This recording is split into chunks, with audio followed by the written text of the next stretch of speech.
On parle régulièrement de nos jours de l'importance du mental chez les athlètes de haut niveau pour réaliser des exploits sportifs. Je m'appelle Sébastien Bruno-Durand, je suis préparateur mental et à l'initiative de ce podcast, parlons de votre mental. Mon objectif est d'aller à la rencontre d'athlètes, mais aussi d'artistes, de chefs d'entreprise, de managers, d'étudiants et diverses professions pour les interroger sur les ressources psychologiques qu'ils utilisent au quotidien pour être performants dans leurs projets et bien dans leur basket tout au long de l'année. Vous pourrez découvrir des invités qui nous parleront de leur parcours, de leur définition du mental, des ressources psychologiques qu'ils utilisent pour développer confiance, motivation, détermination, gestion des émotions et des échecs et surtout leur capacité à rebondir, toujours aller plus haut, plus loin en restant positif. À votre tour, vous pourrez expérimenter leurs recettes dans votre quotidien pour booster votre mental. Allez, c'est parti, parlons de votre mental avec notre invité du jour.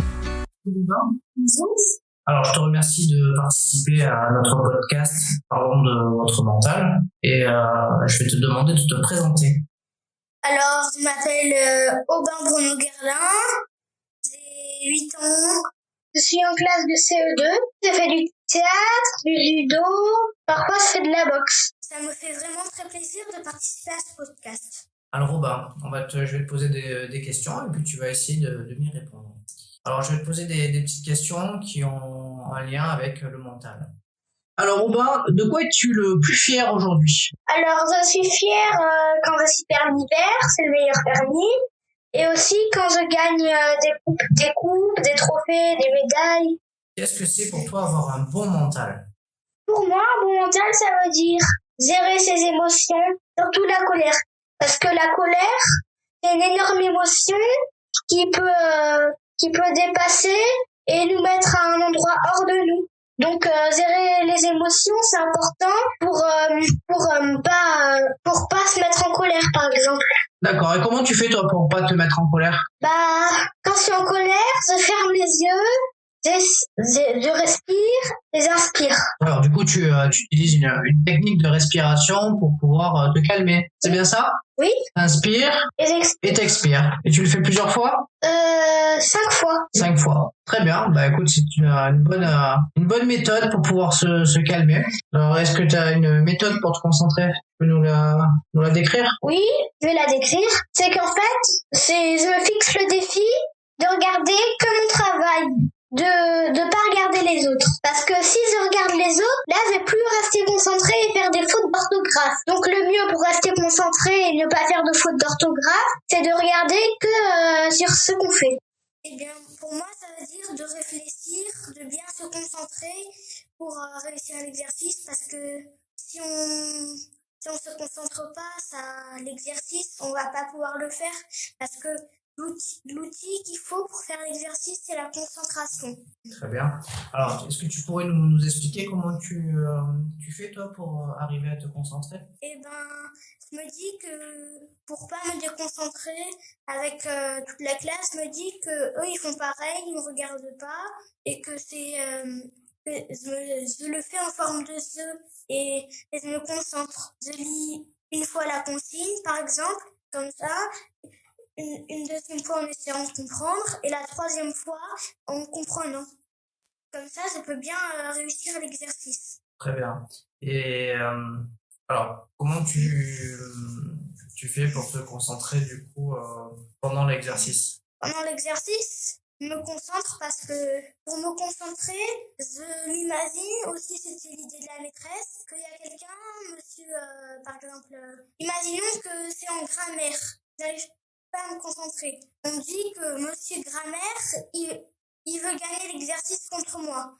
Donc il faut bien faire l'exercice pour gagner le combat avec monsieur Grammaire. Parce que il faut pas qu'on soit au tapis par monsieur Grammaire, c'est nous. Il faut réussir l'exercice. Très bien.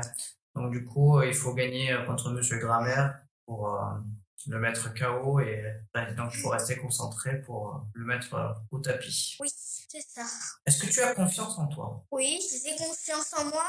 Parfois, je me dis que tout ce que je fais, c'est moi qui le fais, c'est pas quelqu'un d'autre. Et qu'il faut, quand on prend une décision, il faut vraiment que dans notre tête, on la choisisse. Ou qu'on fait pas semblant, par exemple, de pas la prendre la décision. Il faut j'ai toujours confiance en moi pour faire des choses. J'ai toujours confiance. Je peux faire tout, mais parfois je le fais pas parce que c'est moi qui décide si je le fais. Alors, comment tu fais pour rester confiant, même quand tu as des difficultés ou que tu rates des choses? Alors, moi, rester confiant quand je rate des choses et concentré, quand je rate des choses, je me dis que, déjà, je me dis dans la tête que ce n'est pas grave d'avoir une erreur, comme on ne peut pas toujours avoir raison et qu'il ne faut jamais se décourager soi-même. La confiance est un élément important, mais parfois, quand on n'en peut plus, on a le droit d'accéder à l'échec ou de faire une erreur. Et il n'est jamais obligatoire de toujours avoir raison. Est-ce que tu aurais des conseils à nous donner ou pour donner à des enfants de ton âge, des conseils pour rester positif? Alors moi, comme conseil à donner aux enfants de mon âge pour être très positif, moi ce que je dis c'est que pour être positif, il faut prendre son temps. Il faut se dire que quand on est très en colère, ça peut pas durer pour toujours la colère, parce que après c'est toujours, ça s'en va toujours. On peut pas rester calme, je respire, je me dis que c'est pas grave. Et pour rester heureux,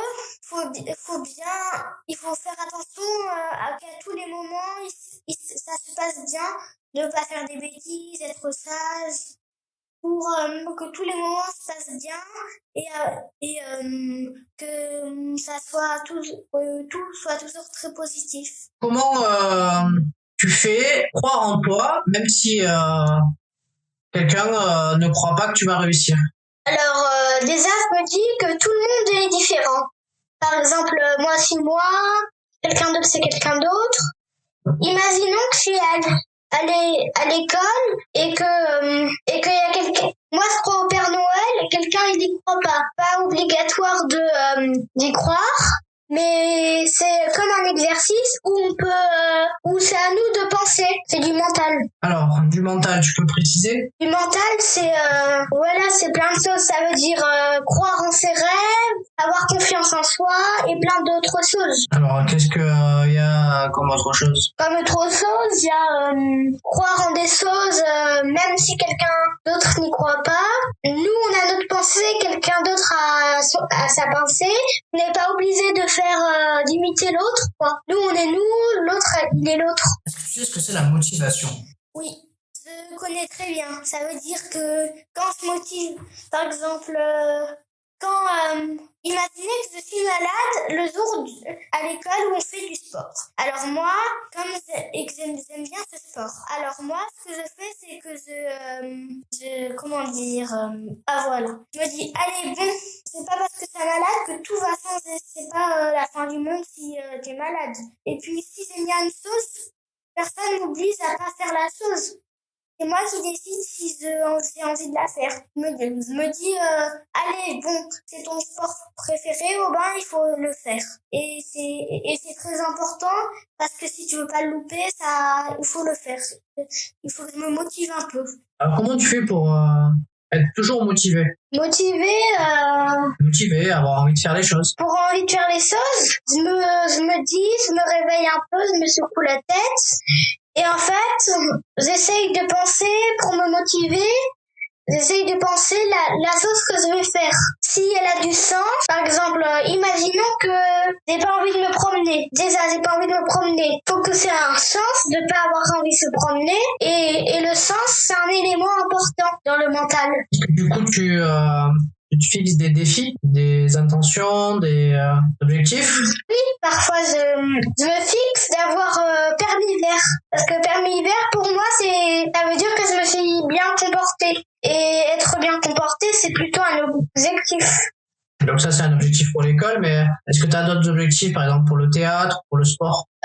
Théâtre, déjà, de toujours ne pas être timide devant les autres, et que c'est juste, c'est pas dans la vraie vie, quoi, c'est juste dans un sport. Et par exemple, au judo, comme je me fixe comme défi, comme objectif, de bien rester concentré comme je l'ai dit avant. Regarde, je vais réussir à mettre l'autre au tapis si je reste bien concentré. Parce que si je reste pas concentré et que je regarde ailleurs et tout, il y a quelqu'un, il va me faire une prise de judo et après moi je vais tomber au sol. Est-ce que tu sais ce que c'est les émotions? Oui, je comprends très bien qu'est-ce que ça veut Quelle dire. émotion tu connais? La peur, la joie, la tristesse, la colère et l'amoureux. Est-ce que tu as des techniques pour gérer tes émotions? Comment tu fais pour les gérer? Moi, j'ai pas de technique spécialement, mais je vais je suis en bas, je monte les escaliers, je vais dans ma chambre, j'attends 15 minutes, et si c'est une grosse colère, j'attends 1 heure, 2 heures, 3 heures, 4 heures, 5 heures, et je redescends, et mon émotion, tout le monde voit que ce n'est plus la même, parce que, comme je l'ai dit avant, on peut pas toujours avoir la même émotion tout le temps, sauf si on le décide. Alors, on va terminer ce podcast et si tu devais nous donner tes secrets pour avoir un bon mental et rendre possible tes rêves, qu'est-ce que ça serait, tes secrets? Eh ben, pour rendre réels les rêves, moi, ce que je propose à tous ceux qui écoutent ces podcasts, c'est que je m'imagine que tout peut être possible. On peut pas rendre tout réel, mais par contre, si on y tient vraiment, on peut imaginer dans sa tête que c'est réel, que ça existe. On peut, par exemple, ce que je vous conseille très, très régulièrement de faire, quand vous aimeriez bien avoir des choses, mais que c'est pas possible. Vous prenez, vous allez dans votre chambre ou vous posez un moment, vous fermez les yeux, vous respirez et expirez beaucoup de fois et vous imaginez que ce qui se passe, c'est vrai. Est-ce que tu aurais des conseils à donner aux enfants de ton âge ou aux personnes qui nous écoutent? Oui, est-ce que les personnes qui vous écoutent et mon enfant de mon âge, je vous conseille très clairement de rester attentif à ce que vous faites, de pas vouloir faire pas de choses en même temps pour rester concentré sur la chose qu'on fait. Si on veut faire beaucoup de choses, on fait une chose, on attend l'autre chose, etc. Et qu'il faut jamais perdre la concentration. Parce que si on n'a pas de concentration, on peut rien réussir. Et si on a beaucoup de concentration, on peut beaucoup réussir de choses. Alors, quels sont tes secrets pour avoir un bon mental, Aubin? Alors, pour avoir un bon mental, un bon mental. Déjà, le mental, c'est plein de choses. Pour avoir un bon mental, pour rester concentré, gérer sa colère, avoir confiance en soi. Pour avoir un bon mental, moi, ce que je fais, c'est m'encourager à en avoir un. En s'encourageant, c'est comme une technique. Parce que quand on s'encourage, en gros, on va réussir. Parce que si on s'encourage pas, on va pas réussir. Donc, il faut rester positif, c'est ça? Oui. Quel conseil tu donnerais à d'autres jeunes que toi, de ton âge? Alors, de toujours bien se concentrer et surtout pour gérer sa colère, il faut bien prendre quelque chose sur soi, respirer et expirer parce que c'est très important. Parce que si on trouve pas une méthode, parce qu'il y en a encore plein d'autres, en tout cas, on va toujours avoir la même émotion, sauf ça va encore un peu reculer comme émotion. Est-ce que tu connais une citation qui t'inspire? Oui, la citation que je me dis beaucoup dans ma tête, il faut jamais remettre à demain ce qu'on peut faire le jour même. Parce que ça se trouve, si on fait quelque chose le lendemain alors qu'on peut faire le jour même, quand aujourd'hui on a le temps de le faire, mais peut-être que si on voulait faire d'autres choses le lendemain, on va pas avoir le temps de faire la chose. Et aussi, de bien rester concentré. Merci Aubin. De rien. À bientôt. À bientôt. C'était Parlons de votre mental, votre podcast pour explorer les ressources psychologiques et outils de préparation mentale utilisés par nos invités, qui j'espère t'auront inspiré pour les expérimenter dans ton quotidien. Si toi aussi tu souhaites partager tes expériences et comment tu t'y prends pour booster et muscler ton mental, n'hésite pas à me contacter. Et si tu as apprécié ce podcast, je t'invite à le liker, laisser un commentaire et à le partager.